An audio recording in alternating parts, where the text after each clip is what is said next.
tayo dito sa binabantayan nating bagyong si Dante, Emong, pati na rin itong pinapalakas nitong southwest monsoon or habagat. So, i-discuss po muna natin kung ano nakikita natin dito sa ating satellite imagery. So, itong si Emong ay tuluyan na nag-intensify ito as severe tropical storm category. Ito'y huling namataan sa line 245 kilometers west ng Bacnotan, La Union. May taglay na lakas na hangin na 110 kilometers per hour at pagbugso na 135 kilometers per hour. Ito'y kumikilos southwestward sa bilis na 25 kilometers per hour. So meron din po tayong isa pa ring bagyo na si Dante at nananatili pa rin ito sa kategory na tropical storm.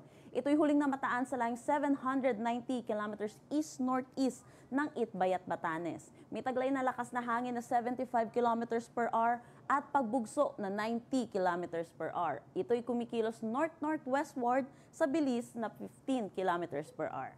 Meron din tayong binabantayang low pressure area dito sa labas ng ating Philippine Area of Responsibility. Ito'y huling namataan sa line 1,995 kilometers east ng Eastern Visayas. Kung makikita po natin, red po yung kanyang bilog. So mataas din yung chance neto na maging isang ganap na bagyo within the next 24 hours. Pero kung makikita po natin, malayo po ito sa ating bansa at inaasahan din natin walang direktang epekto sa anumang parte ng ating bansa. Sa ngayon din, meron din po tayong southwest monsoon na patuloy na ine-enhance nitong bagyong si Emong, pati na rin si Dante. So dahil dito sa bagyong si Emong, meron na tayong tropical cyclone wind signal number 3 dito sa northern portion ng Pangasinan, pati na rin sa western portion ng La Union. Signal number 2 naman sa Ilocos Norte, Ilocos Sur, nalalabing bahagi ng La Union, western portion ng Apayao, Kalinga, Mountain Province, Ifugao, Abra, Benguet, central portion ng Pangasinan, western portion ng Nueva Vizcaya.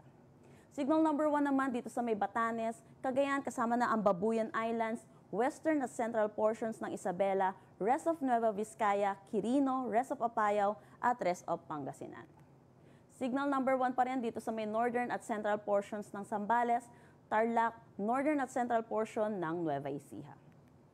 So, i-explain po natin yung magiging track nitong si Bagyong Emong. Kung makikita po natin, meron po tayong letter T po dito. Ito po yung legend na bilang typhoon. So, may possibility po na itong si Bagyong Emong ay bago po mag-landfall, ay magiging isang typhoon category po ito bago po ito mag-landfall sa Ilocos region. At by 24-hour forecast po natin, 2 a.m., July 25, inaasahan natin na sa vicinity na to ng Burgos, Ilocos Sur. So pag meron po tayong tropical cyclone na typhoon category, ang pinakamataas po nating tinataas na tropical cyclone wind signal ay number 4. So inaasahan natin, may possibility tayo na magtaas tayo ng tropical cyclone wind signal number 4 dito sa may Ilocos Norte, Ilocos Sur, Abra, or Apayao. So tandaan po natin, pag nagkakaroon po tayo ng typhoon category, nagkakaroon na po ng mata itong bagyo po natin. Pero wag po nating hintayin na dito po sa atin mag-landfall dahil ang pinakadelikadong parte po ng bagyo ay yung eye wall po natin.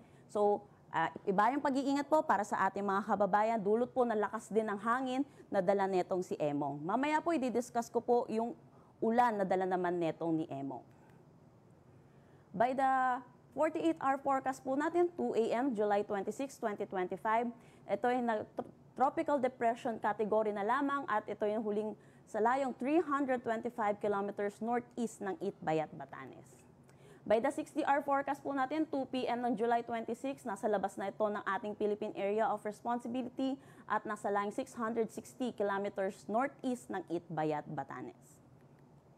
So ano po ba yung magiging ulan natin dulot nitong enhanced southwest monsoon, pati na rin ito si Bagyong Emong. Kung makikita natin, meron tayong mga pula or above 200 millimeters of rain para ngayong araw dito sa may Ilocos Sur, La Union, Benguet, Pangasinan, Zambales, Bataan at Occidental Mindoro. Dito po sa Ilocos region, na magdudulot po nito ay si Bagyong Emong. At dito naman po sa Central Luzon, Zambales, Bataan, pati na rin sa Occidental Mindoro, dulot po ito ng enhanced southwest monsoon. Kung makikita din natin yung Metro Manila ay under siya ng 100 to 200 millimeters of rain. So inaasahan pa rin po natin, pati yung mga karatig lugar, makakaranas pa rin po tayo ng mga malalakasan, mga pag-ulan. 50 to 100 millimeters rain naman po dito sa mga color yellow po natin. Para bukas, kung makikita po natin, ito po yung possible pong landfall po netong ni Bagyong Bagyong Emong, kaya makikita natin nagpula po dito sa may Ilocos Norte at Apayao. Above 200 millimeters of rain po ang ating inaasahan. Pero kung makikita din natin dahil sa patuloy na pag-enhance neto ni Dante at ni Emong ng southwest monsoon, patuloy ang above 200 millimeters of rain dito sa may Zambales, Bataan at Occidental Mindoro. Kung makikita din natin sa Metro Manila, possible na bumaba na rin yung mga ulan natin at possible ang 50 to 100 millimeters of rain. Pero iba yung pag-iingat pa rin po sa ating mga kababayan dahil nakailang araw na rin po tayong sunod-sunod na mga pag-ulan, so saturated na po ang ating mga kalupaan, kaya asahan po natin, madali na rin po tayo magbaha at may mga pagguho na rin ng lupa.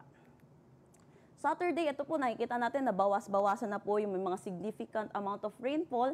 Dito, 100 to 200 millimeters rain na lamang dito sa may Zambales, Bataan at Occidental Mindoro. Dulot na lamang ito ng southwest monsoon. Para naman dito kay Dante, yung forecast track po natin, kung makikita po natin, malayo naman po ito sa kalupaan natin at palabas naman na din po ng ating Philippine Area of Responsibility. Wala rin itong direktang epekto sa anumang parte ng ating bansa, kaya wala rin tayong nakataas na anumang tropical cyclone wind signal sa anumang parte ng ating bansa.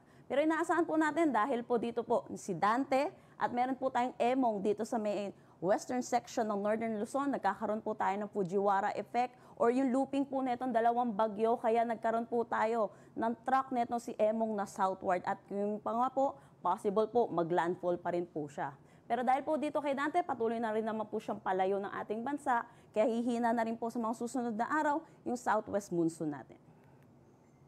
So ano po ba inaasahan nating hangin? Dulot po nitong si Bagyong Emong, pati na rin na si Dante at ng southwest monsoon. Naasahan po natin may mga strong to gale 4 gusts po tayo sa ilang bahagi ng Central Luzon, pati na rin sa Metro Manila, mga karatig lugar po natin, Bicol Region, Visayas at ilang bahagi po ng Mindanao sa mga susunod na araw po natin.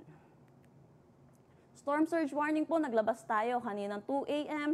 at inaasahan pa rin po natin yung 1 to 2 meters po na daluyong dito sa may Batanes, Cagayan, Ilocos Norte, Ilocos Sur, La Union, Pangasinan at Zambales. Kung makikita po natin, yellow pa lamang po ito, pero inaasahan po natin sa mga susunod na araw or mamaya po, possible po tayo magtaas na rin po nitong ating possible na possible po yung 1.5 to 3 dahil po sa paglapit na rin ito ni Emong dito po sa atin sa ating kalupaan, lalo na po dito sa may Ilocos Region at parte netong Pangasinan. So iba yung pag-iingat po para sa ating mga kababayan na lalo na po sa mga nakatira sa coastal areas.